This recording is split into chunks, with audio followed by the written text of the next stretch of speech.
Hello friends, मैं रितु, आपकी health and nutrition adviser.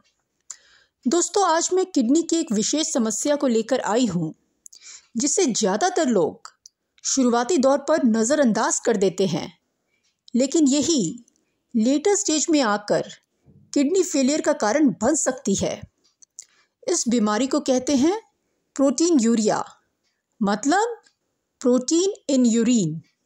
Urine में प्रोटीन का आना दोस्तों जान है तो जहान है। हमें इन सब चीज़ों को लेकर कभी भी लापरवाही नहीं बरतनी चाहिए। चलिए फोक्स, आगे बढ़ने से पहले ये जान लें कि प्रोटीन का हमारे शरीर में क्या महत्व है।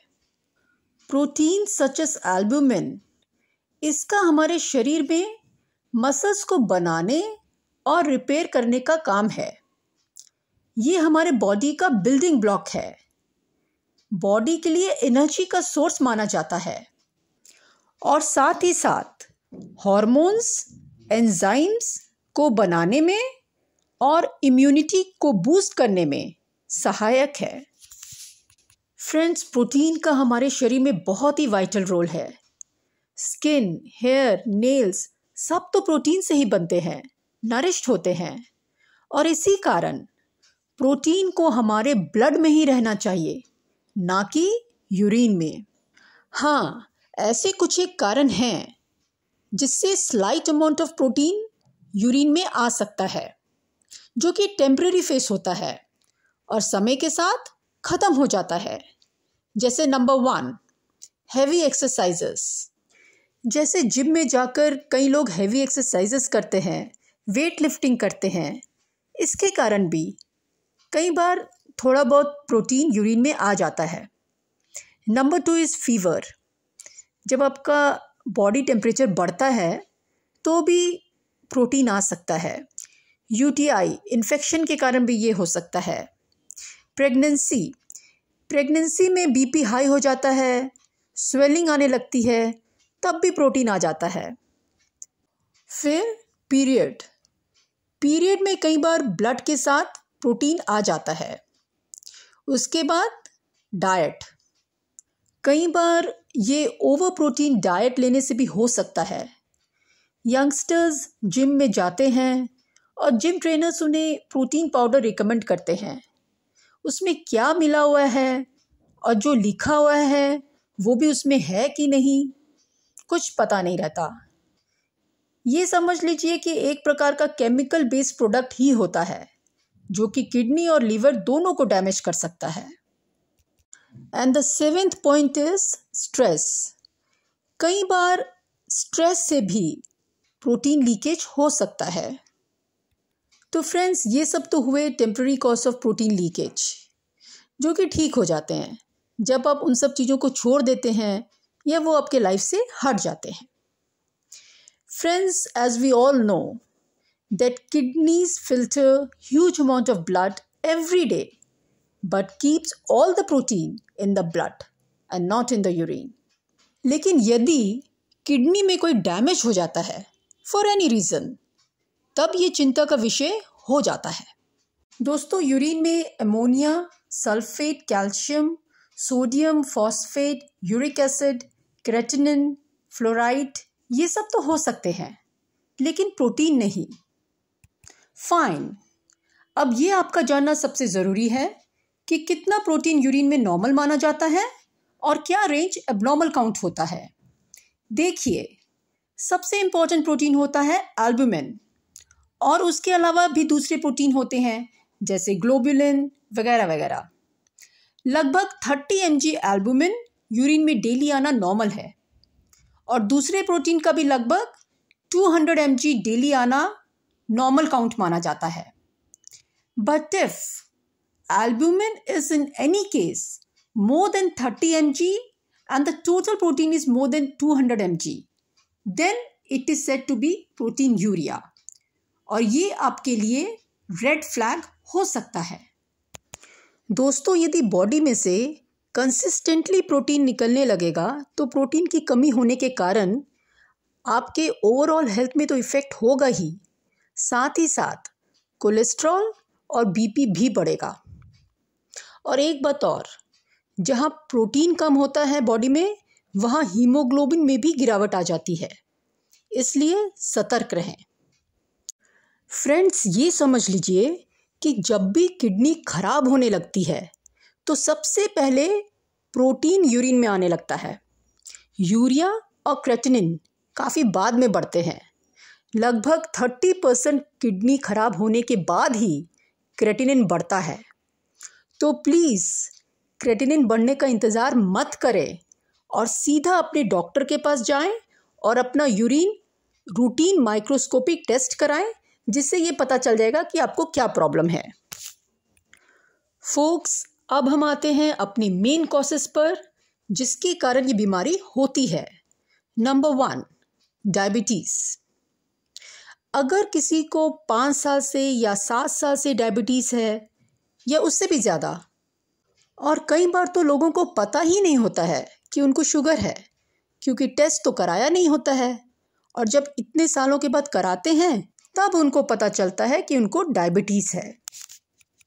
तो दोस्तों, यदि शुगर कंट्रोल में नहीं है, 200 या उससे भी ज़्यादा हमेशा रहती है, तो किडनी पर असर होता है। उसके सेल्स, मेम्ब्रेन डैमेज हो जाते हैं। किडनीज में जो छोटे छोटे नेफ्रॉन्स होते हैं वो ब्लड को फिल्टर करते हैं, यूरिया को अलग करते हैं, क्रेटिनिन को अलग करते हैं।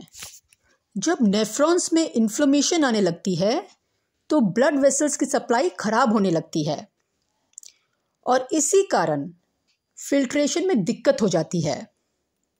और जो ये नेफ्रॉन्स हैं, ये स्वेलिंग के कारण प्रोटीन को होल्ड नहीं कर पाते हैं, जिसके कारण प्रोटीन लीकेज स्टार्ट हो जाती है। And the second major cause is BP. जब आपका ब्लड प्रेशर हाई होता है, खासकर नीचे वाला 90 एंड अबव, और ये हमेशा रहता है, तो दिक्कत आती है, क्योंकि आर्टरीज पर बहुत प्रेशर पड़ता है। आर्टरीज जो ब्लड सप्लाई कर रही होती है किडनी को, वो बहुत प्रेशर के साथ करती है, जिसके कारण जो छोटे छोटे नेफ्रॉन्स जो किडनी में रहते हैं उनके ऊपर अटैक करती है और उसके कारण नेफ्रॉन्स इंजर्ड हो जाते हैं, टिश्यूज हार्डर हो जाते हैं और उनके स्ट्रक्चर में चेंजेस आ जाते हैं, जिनके कारण फिल्ट्रेशन में हैम्पर होता है, which results in protein leakage.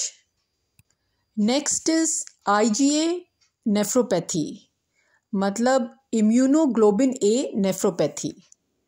ये एक किस्म का ऑटो इम्यून डिजीज़ है जिसमें इम्यून सिस्टम खुद के सेल्स को नुकसान पहुंचाने लगते हैं and clumps of immunoglobulin A and other antibodies kidneys के नेफ्रॉन्स के ऊपर डिपॉजिट होने लगते हैं और यदि ये हाइपर एक्टिव हो जाएं तो इनकी मात्रा बढ़ जाती है और इसी कारण नेफ्रॉन्स के ऊपर इन्फ्लेमेशन हो जाते हैं, जिससे फंक्शनल लॉस भी होता है और प्रोटीन लॉस भी होता है।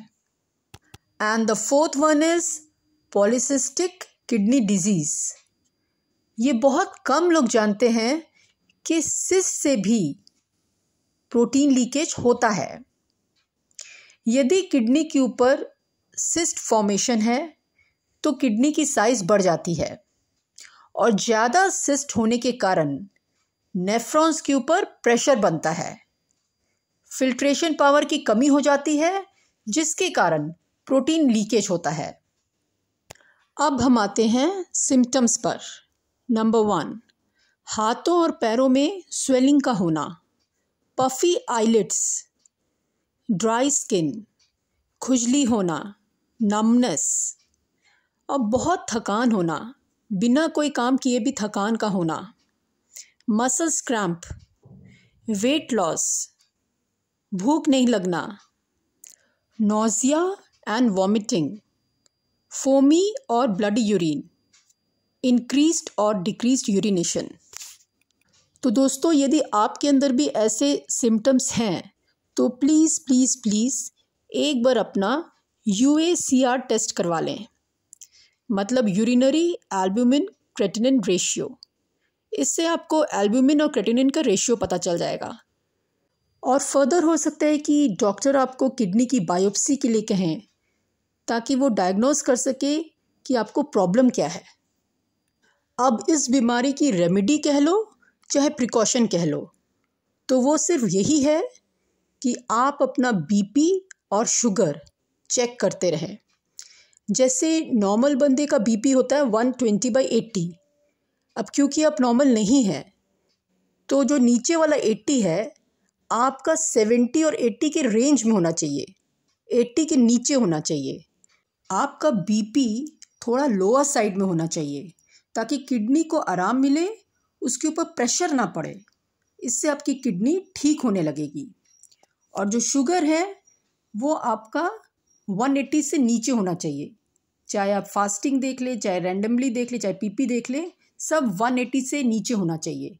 इससे क्या रहेगा ना कि आप सेफर साइड में रहेंगे और आपकी किडनी का फंक्शन इम्प्रूव होने लगेगा, और रिवर्स भी हो सकता है। And third major reason is stress. कई बार लोगों को ना तो बीपी की प्रॉब्लम होती है और ना ही शुगर की, लेकिन फिर भी उनका प्रोटीन लीकेज होता रहता है। ये या तो सिस्ट के कारण होता है और या तो स्ट्रेस के कारण। स्ट्रेस को अपने लाइफ से हटाएं, क्योंकि ज़्यादा स्ट्रेस होगा तो आपको नींद नहीं आएगी, और अगर आपको नींद नहीं आएगी तो बॉडी को रिपेयर होने का समय नहीं मिलेगा। हमारे बॉडी में जो सेल्स हैं, कोशिकाएं हैं, वो मरते हैं और उनकी जगह दूसरे नए सेल्स आ जाते हैं। लेकिन यदि सेल्स सिर्फ मरें और नए सेल्स ना बने तो अलग अलग किस्म की बीमारी हो जाती है। और किडनीज के सेल्स भी मरते हैं, जो कि एक नेचुरल प्रोसेस है।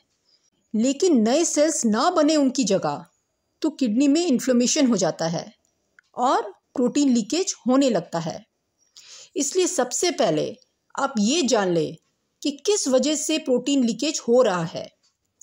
आपको बीपी है, शुगर है, स्ट्रेस है, तो आप उसको कंट्रोल करें। इससे काफ़ी हद तक ये बीमारी स्टॉप हो सकती है। लेकिन जो पहले से किडनी में इन्फ्लेमेशन आ गया है तो उसका भी इलाज है एंटी इन्फ्लेमेटरी ट्रीटमेंट से। ये आयुर्वेद और एलोपैथी दोनों में है। एलोपैथी में तो स्टीरॉयड से इसका इलाज होता है, जो कि आपको पता है कि उसके कुछ साइड इफ़ेक्ट्स भी होते हैं। लेकिन आयुर्वेद की मेडिसिन से बहुत ही ज़्यादा लाभ मिलता है। किडनी की फंक्शन भी बढ़ती है, क्रेटिनाइन भी कम होता है, और साथ ही साथ प्रोटीन लीकेज भी ख़त्म हो जाता है। और भी कई प्रोसेस है, जैसे hot water and cold water bath, ये सब कुछ। तो आप आयुर्वेदिक डॉक्टर से कंसल्ट करें और फिर अपना ट्रीटमेंट कराएं, आपको बहुत ज़्यादा फ़ायदा होगा। दोस्तों, एक बहुत ही इम्पॉर्टेंट बात है जो मैं आपसे बताना चाहती हूँ कि कई बार जब आप डॉक्टर के पास जाते हैं तो वो आपका प्रोटीन बिल्कुल बंद करवा देते हैं और सिर्फ आपको लौकी, तुरई, झींगी ये सब खाने को कहते हैं। तो ये आप बिल्कुल ना करें, क्योंकि एक तो आपके बॉडी से प्रोटीन जा रहा है और दूसरा आप प्रोटीन ले नहीं रहे हो। इससे आपको बहुत कमज़ोरी आ जाएगी, आपका वेट लॉस होना शुरू हो जाएगा और आप डायलिसिस कराने लायक भी नहीं रहोगे। इसलिए आप प्रॉपर खाना खाएं, लेकिन हाँ, आप हाई प्रोटीन डाइट ना लें, लेकिन प्रोटीन को अपने डाइट में ज़रूर शामिल करें। इससे आपका वेट भी मेंटेन रहेगा और आपको पूरी ताकत रहेगी। दोस्तों, अंत में यही कहूँगी, ज़िंदगी जो शेष है वही विशेष है। जितना भी जीवन बचा है वही अनमोल है। ज़िंदगी परमेश्वर की दी हुई बख्शिश है, इसकी बेकदरी ना करें। सोल एंड बॉडी, आत्मा और शरीर दोनों को बचाएं, इसी में आपकी भलाई है।